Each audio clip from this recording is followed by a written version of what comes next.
পৃথিবী বহুবার শিল্পোন্নত হয়েছে, লেটেস্ট টেকনোলজিতে সর্বোন্নত পর্যায়ে গেছে, যখন গেছে আল্লাহ ধ্বংস করে দিয়েছে। এখনটা এই যে এখন এত সর্বোন্নত পর্যায়ে গেছে, আর থাকবে না, ধ্বংস হয়ে যাবে, একদিনে ধ্বংস হয়ে যাবে। এই আধুনিক বিশ্ব, আধুনিক সুবিধা, কম্পিউটার, এই ন্যানো টেকনোলজি, এই ক্যামেরা, এই জিপিএস, এই গ্লোবাল পজিশনিং সিস্টেম, এই বিমান, এই ক্ষেপণাস্ত্র সিস্টেম একদিনে ধ্বংস হয়ে যাবে। এটা বহুবার ধ্বংস হয়েছে। আমরা হয়তো ভাবছি আমাদের এই যুগের মতো এত ক্যামেরা, এত বিদ্যুৎ, এত গাড়ি ঘোড়া, এরোপ্লেন, এত কিছু কখনো ছিল না। ছিল বহুবার। পৃথিবী এই ধরনের শিল্পোন্নত পর্যায়ে গেছে, যখনই গেছে আল্লাহ ধ্বংস করে দিয়েছে। কারণ তুমি তো এই পৃথিবীর চাকচক্যের জন্য আসো নাই, এখানে তুমি কবরের প্রস্তুতি, পরকালের প্রস্তুতি, তুমি অনন্ত লোকের সামগ্রী পাথেয় নেওয়ার জন্য এসছো। তুমি তো এইটাতে হারিয়ে যাচ্ছ, অতিরিক্ত হয়ে গেছে, বাড়াবাড়ি হয়ে গেছে। সুলাইমান আলাইহিস সালামের সময়ও এত উন্নত হয়েছিল, বিলকিস রানী ওনার একটা প্রাসাদ দেখে ভুল বুঝেছিল যে এটা, উনি ভাবছিলেন যে এটা পানির পুকুর, বড় একটা দিঘি, আসলে কাঁচ দিয়ে তৈরি একটা প্রাসাদ। قال إنه صرح ممرد من قوارير। সুলাইমান বলেন, ওরে বিলকিস, তুমি তো হাঁটু পর্যন্ত কাপড় তুলি ফেলছে, পানি মনে করে টলটল করতেছে। হযরত সুলাইমানের কর্মীরা, জিনেরা এমন উন্নত একটা কাচের দালান বানিয়েছে, দূর থেকে মনে হবে যে এটা পানি টলটল করতেছে, আসলে কাঁচ। বিলকিস রানী তিনি একজন সম্রাজ্ঞী ছিলেন, বিশাল ইয়ামান স্টেটের। উনি দেখে উনি ভুল বুঝেছেন যে এটা দিঘি মনে করেছিলেন, উনি হাঁটু পর্যন্ত কাপড় তুলেছিলেন যে পানিতে ভিজে যাব বলে। কতটা উন্নত ছিল! স্বর্ণ দিয়ে নির্মাণ করা হতো বিরাট বিরাট পাত্র। তো কাওয়ারির, এটা একটা স্বচ্ছ স্ফটিক, এটা একটা ক্রিস্টাল, এটা কোনো পানি না। পরে বিলকিস বলল, রব্বে ইন্নী যালামতু নাফসি, আমি অনেক জুলুম করেছি নিজের উপরে। ওয়া আসলামতু মা সুলাইমান লিল্লাহি রাব্বিল আলামিন, আমি সুলাইমানের সাথে আল্লাহ রব্বুল আলামিনের সামনে আজকে আত্মসমর্পণ করলাম। সুলাইমান আলাইহিস সালামের যে সিংহাসন ছিল, ইতিহাস বলে 6 লক্ষ লোক একসাথে আকাশে উঠতে পারত। ইতিহাস, কিন্তু কোরআনে তো আছে গুদুহা শাহরুন ওয়া রাওয়াহুহা শাহর। সুলাইমানের সিংহাসন সকাল বেলায় 1 মাসের দূরত্ব অতিক্রম করত আকাশে, আর বিকেল বেলায় আরো 1 মাসের দূরত্ব আকাশ ভ্রমণ করে অতিক্রম করত। পৃথিবী বহুবার শিল্পোন্নত হয়েছে, লেটেস্ট টেকনোলজিতে সর্বোন্নত পর্যায়ে গেছে, যখনই গেছে আল্লাহ ধ্বংস করে দিয়েছে। এখনটা এই যে এখন এত সর্বোন্নত পর্যায়ে গেছে, আর থাকবে না, ধ্বংস হয়ে যাবে, একদিনে ধ্বংস হয়ে যাবে। এই আধুনিক বিশ্ব, আধুনিক সুবিধা, কম্পিউটার, এই ন্যানো টেকনোলজি, এই ক্যামেরা, এই জিপিএস, এই গ্লোবাল পজিশনিং সিস্টেম, এই বিমান, এই ক্ষেপণাস্ত্র সিস্টেম একদিনে ধ্বংস হয়ে যাবে। এটা বহুবার ধ্বংস হয়েছে। এটা আছে সূরা ইউনূসের 24 নম্বর আয়াত। হাত্তা ইযা আখাযাতিল আরদু যুখরুফাহা, পৃথিবী যখন তার চাকচক্য গ্রহণ করলো, গোটা পৃথিবী ঝলমল ঝলমল করতেছে, এত সৌন্দর্য, শিল্প সৌন্দর্যে গোটা পৃথিবীকে মানুষ সাজিয়ে ফেললো। ওয়াযায়্যানাত, নারীরা যেমন সাজে, এক একটা বিল্ডিং, নগর, বন্দর যেন সেরকম সাজে সাজলো। আপনি দুবাইতে গেলে, কাতারে গেলে দেখবেন এক একটা বিল্ডিং এইভাবে বানানো, কোনোটা এইভাবে বানানো, কোনোটা এইভাবে, কোনোটা মনে হয় যেন মানে তারা এক একজন এক একটা ভঙ্গিমা, বডি ল্যাঙ্গুয়েজ করে দাঁড়িয়ে আছে। বাংলাদেশও শুরু হয়েছে না, হবে। وظن أهلها أنهم قادرون عليها। পৃথিবীবাসী মনে করবে এখন আমরা এই পৃথিবীর উপরে শক্তিমান, আর কোনো গড, কোনো ঈশ্বর, মুসলমানদের আমাদের আল্লাহ রব্বুল আলামিন, এখন আর মালিকের কোনো দরকার নাই, আমরাই মালিক। ঠিক না? আমরাই সব পারি। প্রেসিডেন্ট ট্রাম্প বললেন না, ইরানকে মানচিত্র থেকে উড়িয়ে দেব, মুছে দেব। কত বড় পাওয়ার দেখাচ্ছে এক একজন মানুষ। এটাই হলো শেষ বর্ডার। এতটুক অহংকারের বর্ডারে যখন মানুষ এসে যায়, এরপরে কি হয় সেটা আল্লাহ বলছেন। আতাহা আমরুনা লাইলান আও নাহারা। আমার ধ্বংসের নির্দেশ, ধ্বংসের অর্ডার, আমার ধ্বংসের কমান্ড চলে আসে লাইলান আও নাহারা, রাতে অথবা দিনে। রাতে অথবা দিনের মধ্যে একখান বিজ্ঞান। কারণ যখনই ধ্বংসের অর্ডার আসবে তখন আমেরিকায় রাত, বাংলাদেশে দিন। ঠিক না? অথবা বাংলাদেশে রাত, আমেরিকায় দিন। তাহলে রাতও থাকবে, যেই মুহূর্তে ধ্বংসের অর্ডার নামুক না কেন সেই মুহূর্তে পৃথিবীর অর্ধেকে থাকবে দিন, অর্ধেকে থাকবে রাত। আজ থেকে 1400 বছর আগে কোনো মানুষের পক্ষে এটা জানা সম্ভব ছিল না যে এট এ টাইম পৃথিবীর এক অর্ধেকে রাত থাকে, এক অর্ধেকে দিন থাকে। কিন্তু সৃষ্টিকর্তা আল্লাহ জানতেন কিনা? এই চাকচক্য এখন এর মৃত্যু ঘনাইছে, মরণ ঘনাইছে, এটা শেষ এন্ড টাইম বলা যায়। ফাজআলনাহা হাসিদা। আমি কেমন করব? বিশাল বিশাল বিল্ডিংগুলিকে, প্রাসাদগুলি, হাসিদা। কৃষক যেমন ধান কেটে জমিনে শোয়াই রাখে, ধান গাছ ছিল দাঁড়ানো, ভুট্টা গাছ ছিল দাঁড়ানো, গমের গাছ ছিল দাঁড়ানো, গৃহস্থ কেটে শোয়াই দিছে না? আমি এগুলিরে ফেলে দিব সব মাটির উপরে। কাল্লাম তাওয়ানা বিল আমস। যারা দেখবে পরের দিন মনে করবে গতকালকে এত সুন্দর একটা ঢাকা শহর ছিল, কুমিল্লা শহর ছিল, গতকালকে নিউ ইয়র্ক শহর, গতকালকে দুবাই শহর, বুর্জ আল খলিফা এত সুন্দর ছিল। কল্পনা করতেও কষ্ট লাগবে যে আসলে ছিল কিনা। এইরকম নাই করে দিবেন আল্লাহ তাআলা। ও ভাইরা, কোরআনে কারীম, এই যে কোরআনে কারীম, এখানে যা আল্লাহ বলেছেন বলার কারণেই তা ফলে যাবে। আল্লাহর কথা ফলে যেহেতু তিনি বলে, এই জন্য তিনি কথা দিয়ে সব কাজ করেন, তার আর কিচ্ছু লাগে না। তিনি বললেই, বলার কারণে সেটা হবে। আপনারে জান্নাতি বললে, যেহেতু বলেছেন বলার কারণে আপনি জান্নাতে যাবেন, কারণ তিনি শাহ, তার কথাই আইন, তার কথাই বিধান, তার কথাই হলো ল। ঠিক না? তিনি তো স্রষ্টা, তিনি তো মালিক, তিনি তো পরিচালক, তিনি তো জীবনদাতা, মরণদাতা, রিজিক দাতা, তিনি তো অক্সিজেন দাতা, সূর্যের আলো দাতা। ঠিক না? এক্স আলো, গামা আলো, বিভিন্ন ধরনের আল্ট্রাভায়োলেট আলো, সমস্ত আলোর স্রষ্টাকে। তো তার কথাই তো আইন। আমার আর আপনার কথা আইন হবে? তো তিনি যেটা বলেছেন, যেহেতু বলেছেন বলার কারণে সেটা ঘটে যাবে। আকাশ নিয়ে তিনি কে বলেছেন?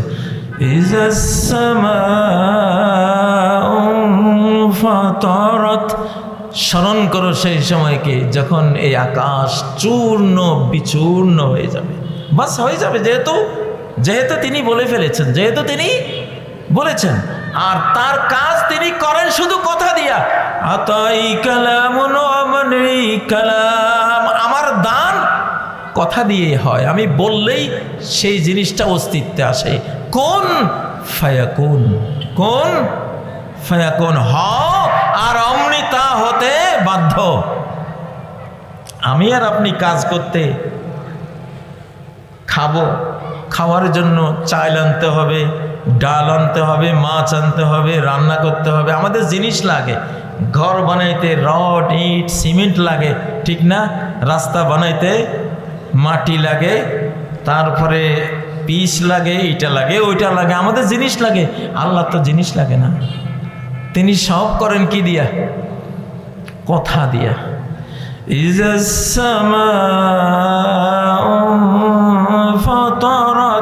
যখন যে আকাশের ছাদ তোমাকে ছায়া দিয়ে রেখেছে, এই আকাশ একদিন চূর্ণ বিচূর্ণ হয়ে মাথার উপরে পড়বে। বাস পড়বে, কেন পড়বে? যেহেতু তিনি বলে ফেলেছেন। বাস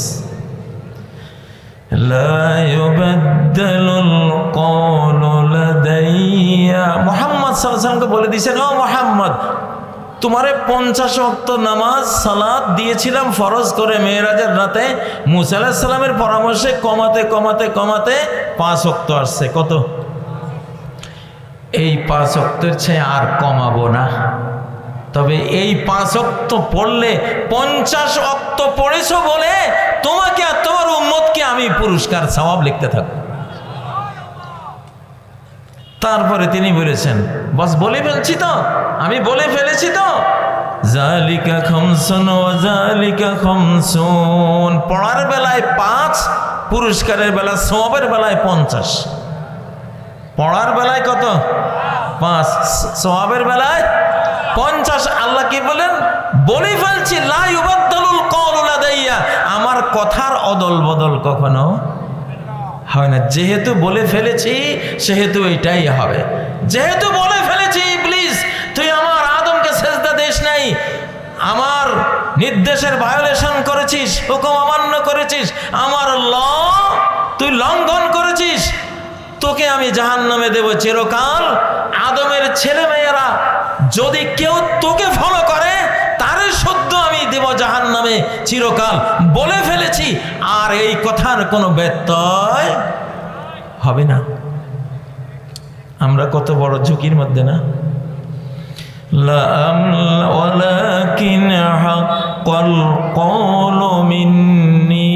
আমার কথা একটা কথা ইবলিসকে বলেছিলাম, আমি রেগে গিয়ে বলেছিলাম, তুই আর তোর ফলোয়ার আদম ছেলেমেয়েরা সবাই জাহান্নামে দেব। এই কথা বাস্তবায়ন হয়ে গেছে, লিপিবদ্ধ হয়ে গেছে, আইন রূপে পাশ হয়ে গেছে। এখন তোমরা চিন্তা করো, এই ঝুঁকি কেউ নিবা কিনা? শয়তানকে ফলো করে মদ খাইবা কিনা? শয়তানকে ফলো করে জিনা করবা কিনা? শয়তানকে ফলো করে গান শুনবা না নামাজ পড়বা?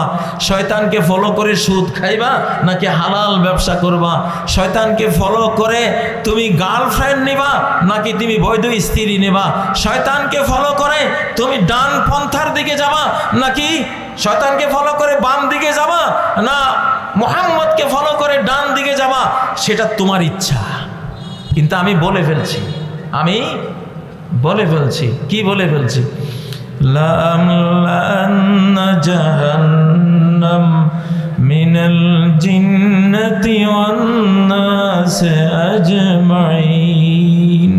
আমি জাহান্নামকে ভরবো জিন দিয়া আর মানুষ দিয়া, 2 দল দিয়া ভরবো। বাস, কোনো উপায় নাই। আল্লাহর ইউনিভার্সাল ল, মহাজাগতিক আইনের কোনো পরিবর্তন হবে না। আমার শত্রুর সাথে হাত মিলাইবা, শত্রুকে জাহান্নাম দেব, তোমাকেও দেব। জাহান্নামে গিয়ে চিরকাল কাঁদবা, আমি শুনবো না। আর দুনিয়াতে 1 ফোঁটা চোখের পানি ফেলো, 1 ফোঁটা চোখের পানি 70 বছরের জীবনে একবার যদি ফেলো, তোমার এই চোখকে আমি আর জাহান্নামের আগুনকে স্পর্শ করতে দেব না। আল্লাহু আকবার। লা তামাসসুন নার লা তাদখুলুল জান্নাতা আইনুন বাকাত মিন খাশিয়াতিল্লাহ। আল্লাহর ভয়ে যে চোখ কেঁদেছে একটি বার জীবনে, জাহান্নামে সে যাবে না। ওই চোখকে জাহান্নামের আগুনে আল্লাহ পড়াবেন না। হিসাব করে দেখো, আল্লাহ তাআলা আমাদের যিনি বাদশা, এত বিশাল জগৎ চালান কিভাবে? জিনিসপাতি আনতে গেলে যদি উনিও আমাদের মতো ট্রাক দিয়ে জিনিস আইনা দুনিয়া চালাইতে হইতো তো সম্ভব ছিল?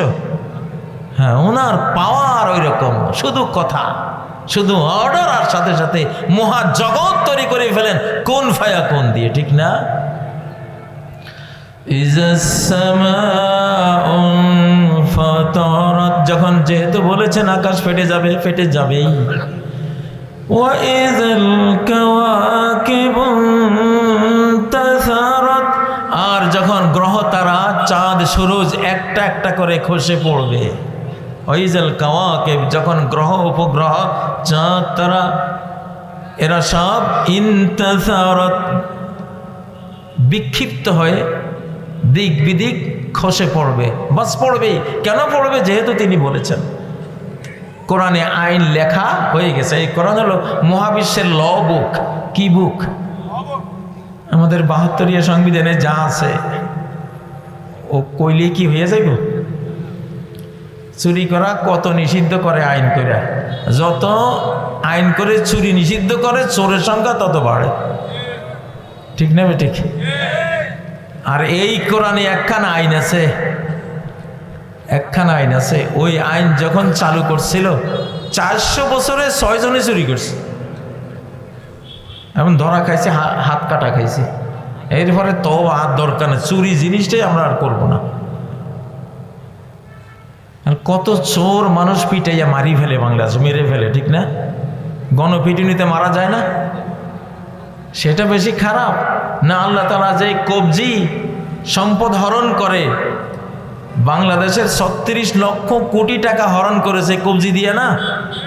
যে কবজিটা হরণ করে, 2-1টা কবজি হরণ করলে সমস্যা আছে?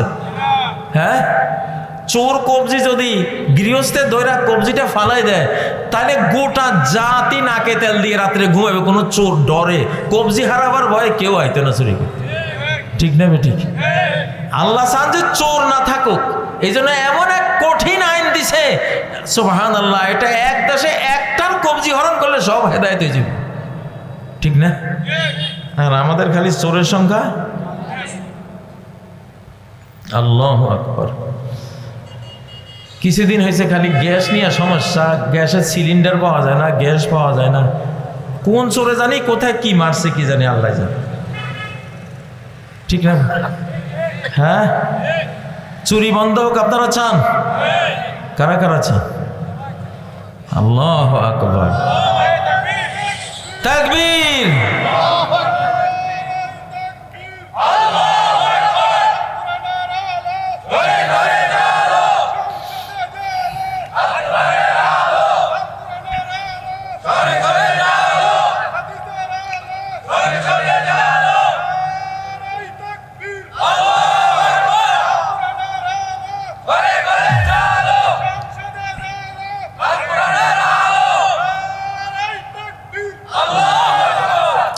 সরকারি যে বিদ্যুতের বিশাল আয়োজন থাকে খোলা আকাশের নিচে, বৈদ্যুতিক একটা যে আয়োজন থাকে জিলাওয়ারি, ঠিক না?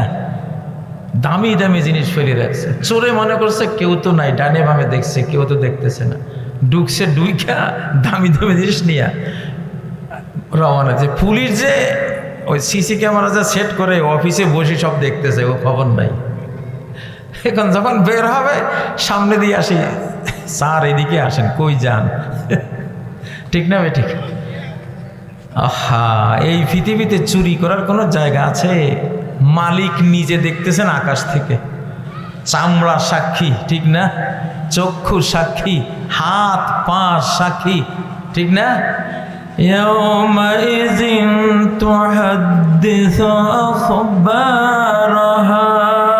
মাটি, যেই মাটি যেই বিল্ডিং এ বসে, যেই রুমে বসে চুরি করতেছে, সেই মাটি, সেই বিল্ডিং, ইট, রড, সিমেন্ট শুদ্ধ সব সাক্ষী দেখতেছে, সব ছবি তুলতেছে। আমরা শিশুকালে মক্তবে যখন পড়তাম, হয়তো কোনো এক ছাত্র ছাত্রীর জুতা নাই, বাচ্চারা কেউ জুতা সরাইছে, তো ওস্তাদ একটা ছন্দ শিখাইতো, এই বস, তোরা সবাই বস। তো বসতাম, যে আমি যা বলবো তোরা তা বলবি। কি বলতেন উনি? জুতা চুরি বাহাদুরি লাভ করলি কি, হাসরের দিন খাড়া হবি জুতা গলায় দি। বাহ, এই এটা মুখস্থ করাইছে। কিছুক্ষণ পর বাচ্চা একটা কানতেছে, কয় স্যার জুতা আমি দেখছি অমুক জায়গায়।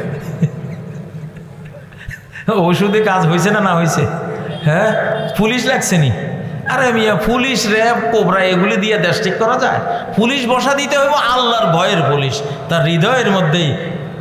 ও একটা ওসি, ডিবি অফিসার তার হৃদয়ের মধ্যে বসা, ঠিক না? আল্লাহর ভয়ের পুলিশ তার ভিতরে বসা। ইসলাম তো এটা করেছে, ঠিক না কি? চুরি যা করেন সেটা যে নিয়ে কিয়ামতের দিন উঠবেন, এটা কোরআনে আছে না নাই? وَمَن يَغْلُلْ يَأْتِ بِمَا غَلَّ يَوْمَ الْقِيَامَةِ। যে যা চুরি করবে, ওমাই ইয়াগলুল, যে চুরি করবে, ইয়াতে সে আসবে, বিমা গল্ল, যা সে চুরি করেছে, ইয়াউমাল কিয়ামা, আসবে কোন দিন? কিয়ামতের দিন। সূরা আলে ইমরানের মধ্যে আল্লাহ তাআলা এটাকে, যাই তুমি চুরি করো না কেন, যে চুরি করে না কেন, কিয়ামতের দিন সেটা নিয়ে হাজির হবে। 161 নম্বর আয়াত, সূরা আলে ইমরান। খুলি দেখি। তাও হুমকিটা দিছে কারে? নবীরে। নবী, তুমি যদি চুরি করো, রাষ্ট্রনায়ক হয়েছ, আমি জানি তুমি চুরি করবে না, কিন্তু আমার আইন, ইউনিভার্সাল ল, মহাজাগতিক আইনের সামনে কি নবী, কি উম্মত, কি আদম আর কি ইউনুস আর কি তুমি, কোনো পার্থক্য নাই। এটা এখানে বলেছে। তাহলে এই যে 36 লক্ষ কোটি টাকা বাংলাদেশের গত সেশনে সরকারি লোকেরা চুরি করছে, প্রত্যেকটা কি পরিমাণ টাকার বান্ডিল রয়েছে, উঠবে হাসরের দিন।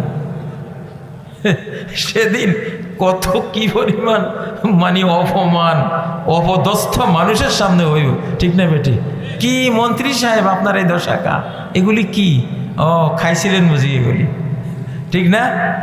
যে গাড়ি চুরি করছে, মাথার উপরে গাড়ি তুলে দেবে আল্লাহ, ওইটা গাড়িও হাজির হবে ওইখানে। প্রাইভেট কার, জিপ মাথায় করে করে আইতে আছে এমপিরা, মন্ত্রীরা, সবাই, বুঝেন না? ইয়াতি বিমা ওয়াল্লা ইয়াউমাল কিয়ামা। আর যারা মার্ডার করেছে, আলিমদেরকে, হুজুরদেরকে খুন করেছে, ওই নিহতরা আলগা কাটা মাথা হাতে নিয়ে আল্লাহর কাছে আসবে। আল্লাহ, আমার এই গর্দান এই মেরে দিয়েছিল, আমাকে সে কল্লা কেটে হত্যা করেছিল, বা আমারে গুলি মারে হত্যা করেছিল, তাদের কাটা মাথা হাতে করে তারা হাজির হবে। আখেরাতে তো আর মৃত্যু নেই, মাথা কাটা গেল আর মরণ আসবে না, বুঝলেন না? জিনেরা যেমন, জিনদেরকে আপনি কেটে 5000 টুকরা করলে আবার সে জোড়া লাগে যায়, জোড়া লাগে। তো এইরকম পানি যেরকম আপনি যতই কাটেন, বিচ্ছিন্ন করেন, আবার কি জোড়া লেগে যায় না? তো এইরকম এখন আমাদের এই জীবনে আমরা যাই করি না কেন, ভিতরের যে গাইবী সিস্টেম আছে, গাইবে সিস্টেম, সবগুলি আমাদেরকে মনিটর করতেছে।